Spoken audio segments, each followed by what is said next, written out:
पहले स्थान पर।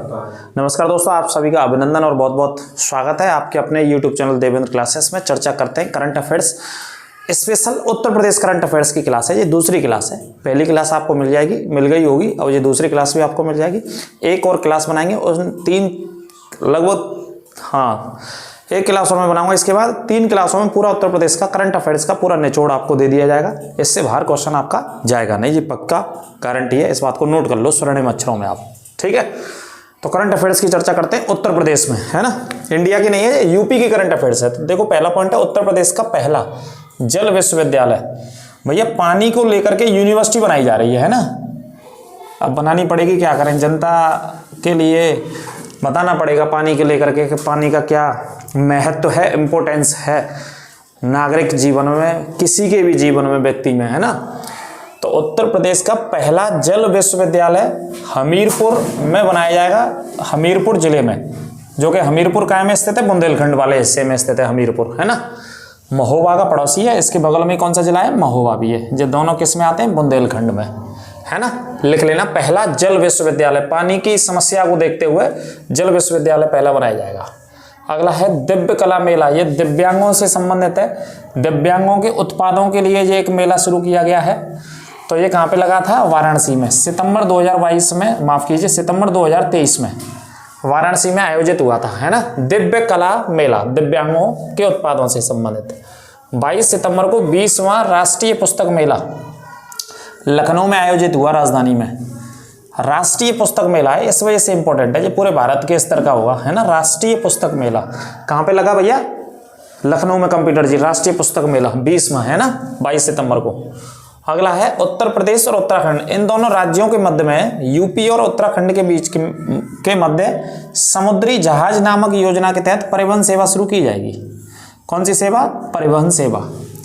इस सेवा का क्या नाम रखा है, समुद्री जहाज। उत्तराखंड और यूपी, यानी कि उत्तराखंड और यूपी के बीच में जो गंगा जी बह रही है, कौन सी नदी, गंगा जी, या कोई और अन्य भी नदियां आ रही हैं, नदियों में ये सेवा शुरू की जाएगी। जैसे अभी मान लो परिवहन काय पे जाता है, काय पे होता है, सड़क पर। जैसे हमें जाना हो तो बाई बस जाते हैं हम सड़क के माध्यम से, है ना, या बाई ट्रेन जाते हैं। लेकिन नदियों के माध्यम से भी परिवहन आवागमन, छोटे छोटे जो क्रूज होंगे, पानी के शिप्स होंगे, उनके माध्यम से शुरू किया जाएगा यूपी और उत्तराखंड के बीच में, है ना। और नाम क्या रखा है इसका, समुद्री जहाज। अगला है औद्योगिक विकास प्राधिकरण। औद्योगिक विकास प्राधिकरण नोएडा की तर्ज पर, जैसा नोएडा में है ना औद्योगिक विकास प्राधिकरण, कहाँ पे स्थापित करेगी सरकार, बुंदेलखंड में भी बनाने चल रही है सरकार। कहाँ पे बनाने चल रही है मेरे भैया, बुंदेलखंड में, नोएडा की तर्ज पर, है ना। जैसा नोएडा का विकास है उसी हिसाब से बुंदेलखंड का होना चाहिए। एक योजना है हमारे यहाँ, मुख्यमंत्री कन्या सुमंगला योजना, बड़ी इंपॉर्टेंट, बड़ी प्रसिद्ध योजना है उत्तर प्रदेश सरकार की। कंप्यूटर जी इसकी वर्ष चेक करके बताना कौन सी साल में शुरू करी योजना, तब तक मैं पढ़ा रहा हूँ आगे। मुख्यमंत्री कन्या सुमंगला योजना के तहत जो लाभ पाने वाला लाभार्थी हैं, पहले स्थान पर कौन सा जिला है, प्रयागराज के लोगों ने सबसे ज्यादा लाभ प्राप्त किया है इस मुख्यमंत्री सुमंगला कन्या योजना के तहत। कन्याओं को एक धनराशि दी जाती है किस्तों में सरकार के द्वारा। इसमें पहले 15,000 रुपये दिए जाते थे, कितने, 15,000 रुपये के साथ ये शुरू करी थी। लेकिन अब सरकार ने अभी हाल ही में इसमें पैसे बढ़ा दिए, तो 25,000 रुपये की धनराशि इस योजना के तहत सरकार ने कर दी है। इसमें 25,000 रुपये की धनराशि इसी योजना 2019 से, है ना। तो 2019 से शुरू हुई थी, ये भी लिख लेना आप, 2019 से इस योजना को शुरू किया गया था। काफी मोस्ट इंपोर्टेंट योजना है। पहले 15,000 राशि दी जाती थी, अब दी जाती है इसमें 25,000 रुपये किस्तों में दी जाती है। तो इससे लाभ प्राप्त करने में पहला जिला कौन सा है, प्रयागराज, यूपी में, नोट कर लेना। अगला है तीसरा अंतर्राष्ट्रीय क्रिकेट स्टेडियम, तीसरा बनेगा तो कहाँ पे बनना है ये, वाराणसी में, वाराणसी के राजा तालाब नामक स्थान पर। जो जगह है वाराणसी में वो कौन सी है, राजा तालाब नामक स्थान पर यह स्टेडियम बनाया जाएगा। नींव रखी गई है अभी प्रधानमंत्री नरेंद्र मोदी जी के द्वारा, अभी हाल ही में, है ना, नवंबर या दिसंबर 2023 में नींव रखी गई इसकी। अगला पॉइंट है स्मार्ट सिटी पुरस्कार 2023। स्मार्ट सिटी पुरस्कार 2023 में उत्तर प्रदेश तीसरे स्थान पर रहा भारत में। कौन से स्थान पर रहा उत्तर प्रदेश, तीसरे स्थान पर, है ना। स्मार्ट सिटी के रूप में जो स्मार्ट सिटी डेवलप हो रही है उसमें तीसरा स्थान है उत्तर प्रदेश का। अगला पॉइंट है सीएम कमांड सेंटर। एक सेंटर बनाया गया है, इसका नाम रखा है सीएम मतलब मुख्यमंत्री कमांड सेंटर। लखनऊ में लाल बहादुर शास्त्री भवन में इसका डिजाइन किया गया है, बनाया गया है। इस कमांड सेंटर में क्या होगा भाई साहब, ये कमांड सेंटर चूंकि राजधानी में बनाया गया है और राजधानी में लाल बहादुर शास्त्री भवन में बनाया गया है। जो योजनाएं सरकार निकालती है उत्तर प्रदेश सरकार, उन योजनाओं के बारे में इम्प्लीमेंट हो पा रही है कि नहीं हो पा रही है, ग्राउंड तक पहुंच रही है कि नहीं पहुंच रही है, लोगों को लाभ मिल रहा है कि नहीं मिल रहा है, इन सारी चीज़ों का कमांड सेंटर रहा करेगा जितनी भी योजनाएं सरकार निकालती हैं। तो ये बनाया गया लखनऊ के लाल बहादुर शास्त्री भवन में। अगला है सुगम संयोजन योजना। सुगम नहीं है, सुगम है, माफ कीजिए, सुगम शब्द है ये, सुगम संयोजन योजना। ये योजना सरकार ने शुरू करी है आर्थिक रूप से कमजोर व्यक्तियों को बिजली के कनेक्शन फ्री देने के लिए। बिजली के कनेक्शन कैसे फ्री में देने के लिए योजना शुरू करी है सरकार ने। जो लोग भाई कनेक्शन नहीं करा सकते, पैसा लगता है 1 किलोवाट 2 किलोवाट या जो भी कनेक्शन कराने होते हैं, गरीब आदमी तो क्या 1 किलोवाट का ही कराता है, उससे भी कम जो भी हो। तो सुगम संयोजन योजना के तहत आर्थिक रूप से कमजोर तबके के वर्ग के लोगों के लिए फ्री में बिजली कनेक्शन से संबंधित है। अगला पॉइंट है इसरो के बारे में तो पढ़ा होगा आपने, अंतरिक्ष एजेंसी है हमारी, जिसकी स्थापना कब हुई कंप्यूटर जी, 15 अगस्त 1969 को स्थापना हुई और इसका मुख्यालय कहाँ है, बंगलौर में। बंगलौर में इसका मुख्यालय है और इसके अध्यक्ष कौन है इस समय, सोमनाथ, एस सोमनाथ है ना, एस से और कुछ नाम है इनका, एस सोमनाथ इसके अध्यक्ष हैं। तो इसरो हमारी अंतरिक्ष एजेंसी है। इसरो ने अपना राज्य नोडल केंद्र कहाँ पे बनाया है, VHU में बनाया है, उत्तर प्रदेश के भीतर, बनारस हिंदू विश्वविद्यालय में बनाया। और ये कहाँ पे है, बनारस में अपना एक सेंटर बनाया है इसरो ने VHU के अंदर, ये नोट कर लेना, ठीक है, नोडल केंद्र। अगला पॉइंट है अमृत भारत स्टेशन के तहत एक सरकार ने योजना चलाई है। अमृत भारत स्टेशनों के तहत टोटल पूरे भारत में 508 स्टेशन बनाए जाएंगे। कितने स्टेशन, 508। उनमें से 55 स्टेशन सिर्फ और सिर्फ कहाँ पे बनेंगे, उत्तर प्रदेश में बनाए जाएंगे। 55 रेलवे स्टेशन उत्तर प्रदेश में बनाए जाएंगे, लिख लेना है ना। अगला पॉइंट है सौर ऊर्जा से संचालित होने वाला पहला हवाई अड्डा उत्तर प्रदेश का। किससे संचालित होने वाला, सौर ऊर्जा से। तो कौन सा बन गया है, बमरौली हवाई अड्डा बन गया पहला, जो कि प्रयागराज में स्थित है। बमरौली हवाई अड्डा कहाँ पे स्थित है, प्रयागराज में। ये पहला हवाई अड्डा बन गया भैया जो सौर ऊर्जा से संचालित होने वाला, सौर ऊर्जा से चल रहा है इस समय, बमरौली प्रयागराज में स्थित है। अगला है बुंदेलखंड एक्सप्रेस सौर ऊर्जा से संचालित होने वाला पहला एक्सप्रेसवे बन गया है। पहला एक्सप्रेसवे बन गया है बुंदेलखंड एक्सप्रेस सौर ऊर्जा से संचालित होने वाला, और पहला हवाई अड्डा बमरौली हवाई अड्डा जो प्रयागराज में, नोट कर लेना। अगला पॉइंट है उत्तर प्रदेश सरकार ने लखनऊ को, कौन से शहर को, लखनऊ को IT हब बनाने के लिए से विकसित कर रही है सरकार। IT का हब बनाया जाएगा लखनऊ के अंदर, जैसे नोएडा में है ना अभी तक हमारा IT का हब। कहाँ पे, इंफॉर्मेशन टेक्नोलॉजी, सूचना प्रौद्योगिकी बोलते हैं इसे हिंदी में। अभी तो नोएडा में काम होता है बहुत बड़े पैमाने पर, लेकिन लखनऊ को भी सरकार विकसित कर रही है IT हब के रूप में, है ना। और NCR के तर्ज पे भी लखनऊ को विकसित किया जाएगा। ये भी बहुत सारे पॉइंट है, लखनऊ से पढ़ेंगे तो करंट अफेयर्स में। अगला पॉइंट है राज्य ललित कला अकादमी, कला से संबंधित लोगों को काम करती है ये अकादमी, लोगों से जुड़े हुए लोगों को। राज्य ललित कला अकादमी के निदेशक बनाए गए श्रद्धा शुक्ला। इसकी स्थापना कब हुई, 1962 में। इस ललित कला अकादमी की स्थापना 1962 में हुई थी, जो कि इसका मुख्यालय कहाँ है, लखनऊ में इसका मुख्यालय है, नोट कर लेना कहाँ पे है, लखनऊ में। अगला पॉइंट है युवाओं का 20 शिखर सम्मेलन कहाँ पे हुआ, वाराणसी में हुआ था। युवाओं का 20 शिखर सम्मेलन कहाँ पे हुआ था, बनारस में हुआ था या वाराणसी में हुआ था। इस पॉइंट को नोट कर लेना अच्छे से, ठीक है। अगला पॉइंट है उत्तर प्रदेश वृक्षारोपण अभियान के तहत यूपी में कुल कितने पौधे लगाए गए, 36,15,98,924 कुल पौधे लगाए गए उत्तर प्रदेश में, नोट कर लेना। ये वृक्षारोपण अभियान उत्तर प्रदेश के बिजनौर जिले से 25 जुलाई 2023 को मुख्यमंत्री जी ने शुरू किया था। ये भी लिख लेना, कहाँ से शुरू किया, बिजनौर जिले से। बिजनौर जो कि सबसे पहले गंगा जी इसमें आती हैं और उधर उत्तर में स्थित है, बिल्कुल, है ना। सहारनपुर के नीचे है मुजफ्फरनगर और मुजफ्फरनगर का पड़ोसी जिला है बिजनौर, ठीक है। गंगा जी सबसे पहले बिजनौर में आती हैं और यहाँ पे एक माही गीर जनजाति निवास करती है बिजनौर में। ये भी लिख लेना, कौन सी जनजाति रहती है, माही गीर जनजाति, जो प्रसिद्ध उत्तर प्रदेश के पेपरों में आती रही है। तो यहाँ से वृक्षारोपण अभियान शुरू किया। कुल जमा पूंजी कहते हैं ना इकोनॉमिक्स में पढ़ते हैं कुल जमा पूंजी, तो कुल जमा पूंजी नहीं है यहाँ, तो कुल कितने पौधे लगे 36,15,98,924। और इन सभी पौधों में सबसे ज्यादा जो पौधा लगाया गया वो कौन सा पौधा लगाया गया, ये भी लिख लेना भैया। सबसे ज्यादा लगाया गया शीशम का वृक्ष, सबसे ज्यादा शीशम का पौधा लगाया गया इस अभियान के तहत, है ना, नोट कर लेना। पनियाला फल एक फल है जिसे क्या बोलते हैं, पनियाला।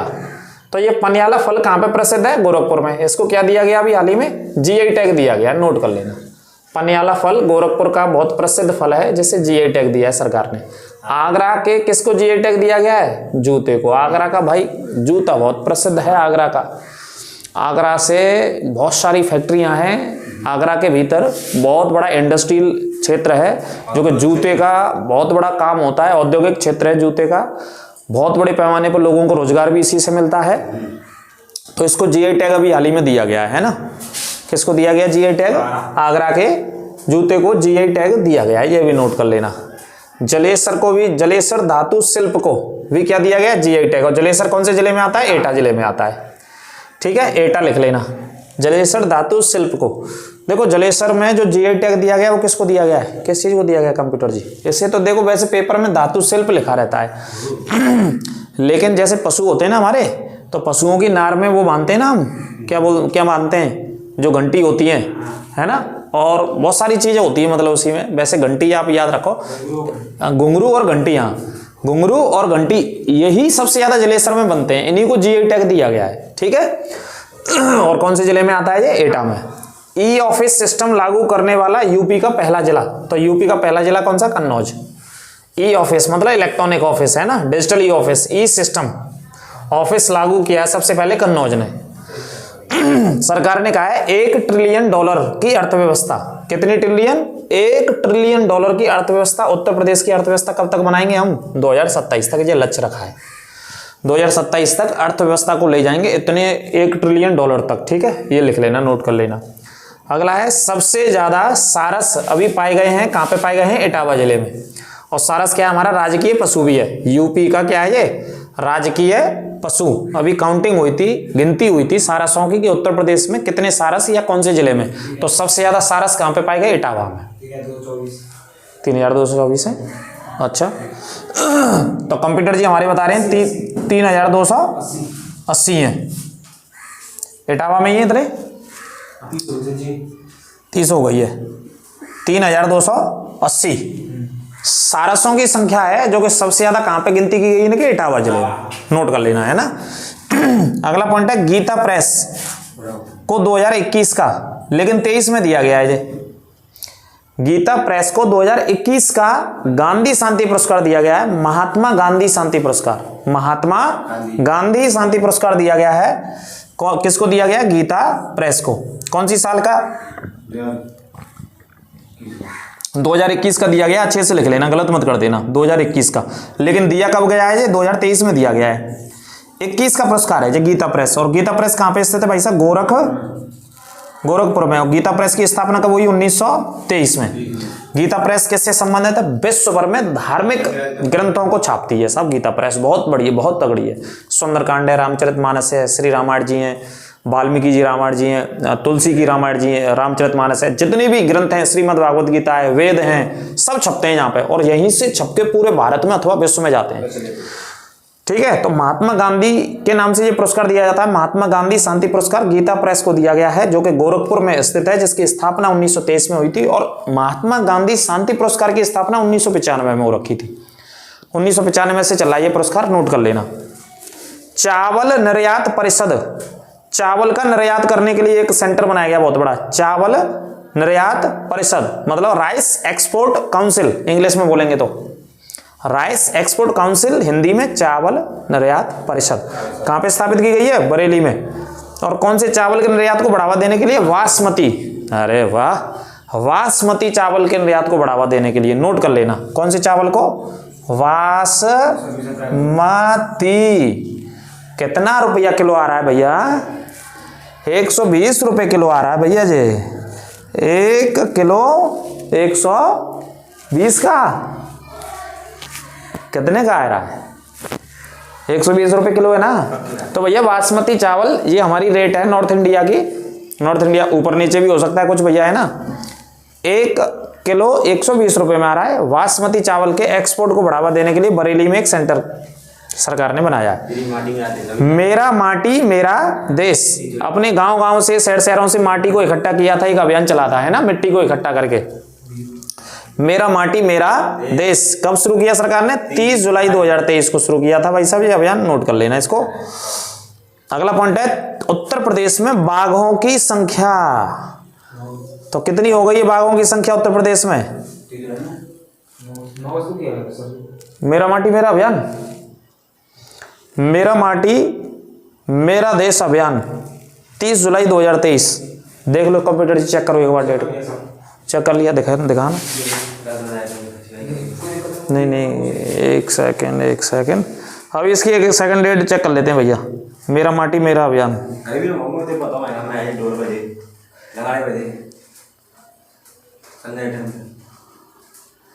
मेरा माटी मेरा अभियान देश, जुलाई उससे पहले आता है ना, कि जुलाई अगस्त के बाद आएगा? हाँ, तो देखो मेरा माटी मेरा देश अभियान, इसमें 30 जुलाई की डेट है, कोई दिक्कत नहीं। 30 जुलाई मैंने लिखा है मेरे अपने नोट्सों से, है ना, लेकिन इसमें आप डेट चेक कर लेना एक बार। उसमें कंप्यूटर जी बता रहे हैं नेट पे कोई दूसरी डेट दिखा रहा है 9 अगस्त, है ना, तो उसे चेक कर लेना। 9 अगस्त भी मैं यहाँ पे आपके लिए लिख देता हूँ, तो आप एक बार चेक कर लेना इस पॉइंट को, डेट को चेक कर लेना भैया, ठीक है। आराम से, घबराने की कोई जरूरत नहीं है। अगला पॉइंट है, उत्तर प्रदेश में बाघों की संख्या 205 है इस समय। टाइगर्स, बाघ मतलब टाइगर्स 205 हैं। पिछली जनगणना इनकी हुई थी तो उसमें 173 थे यूपी के भीतर। कितने थे? 173। तो 173 से बढ़कर के कितनी संख्या हो गई? 205। और पूरे भारत में है 3167। पूरे भारत में यदि आपसे पूछा जाए कि भारत में बाघों की संख्या कितनी है, टाइगर्स की संख्या कितनी है, तो 3167 हैं 2023 के आंकड़ों के हिसाब से, और उत्तर प्रदेश में है 205। अगला पॉइंट है, राष्ट्रमंडल वेट लिफ्टिंग 2023 चैंपियनशिप। राष्ट्रमंडल वेट लिफ्टिंग, वेट लिफ्टिंग मतलब वजन को उठाना, यही तो होता है वेट लिफ्टिंग, और इसे हिंदी में बोलते हैं भारोत्तोलन। क्या बोलते हैं? भारोत्तोलन, मतलब वजन उठाया जाता है वेट लिफ्टिंग में। तो ग्रेटर नोएडा में हुआ ये चैंपियनशिप। कहाँ पे हुई ये? ग्रेटर नोएडा में हुई ये चैंपियनशिप 2023 में, लिख लेना। भारोत्तोलन या वेट लिफ्टिंग चैंपियनशिप कहाँ पे हुई? ग्रेटर नोएडा में। तो ये थी हमारी दूसरी क्लास। इससे पहले एक यूपी की क्लास आपको मिल गई होगी और एक और क्लास बनाएंगे। तो पूरा 1 साल का करंट अफेयर्स, खास तौर पे यूपी का भाई साहब, इंडिया का नहीं, भारत का नहीं। भारत का तो पढ़ा चुका हूं मैं बहुत सारी क्लासों में, उसे देख लीजिएगा, प्लेलिस्ट में जाइए देखिएगा, बिल्कुल निःशुल्क है, फ्री ऑफ कॉस्ट है, कोई चार्ज नहीं, और आराम से उसे पढ़िएगा, बार बार रिविजन करिएगा। अभी भी 13 दिन है, बहुत रिविजन हो जाएगा आपका, है ना। एक दिन में 24 घंटे होते हैं, और 24 घंटों में से अगर 2-2 घंटे भी दे दोगे ना सब्जेक्टों को, तो बेटा कई बार पढ़ लोगे 24 घंटे में उन्हीं सब्जेक्ट्स को, है ना। और इन क्लासों को भी पढ़ लोगे जितने भी मैं चैनल पर डाल रहा हूँ, क्योंकि क्लास हमारी 20 मिनट, 25 मिनट, 18 मिनट इतनी अंतराल की मैं बना रहा हूँ, छोटी क्लासेस बना रहा हूँ, इस वजह से ज़्यादा नहीं बड़ी बना रहा हूँ। तो और क्लास पढ़ाऊंगा मैं, 1 या 2 और क्लास पढ़ा दूंगा, तो पूरा 1 साल का करंट अफेयर्स कवर हो जाएगा, खासतौर पर उत्तर प्रदेश का, ठीक है। तो चर्चा करते हैं अगली क्लास में। मस्त रहिए, स्वस्थ रहिए, आनंद से रहिए, बिल्कुल भी। मिलते हैं ब्रेक के बाद। नमस्कार, राधे राधे।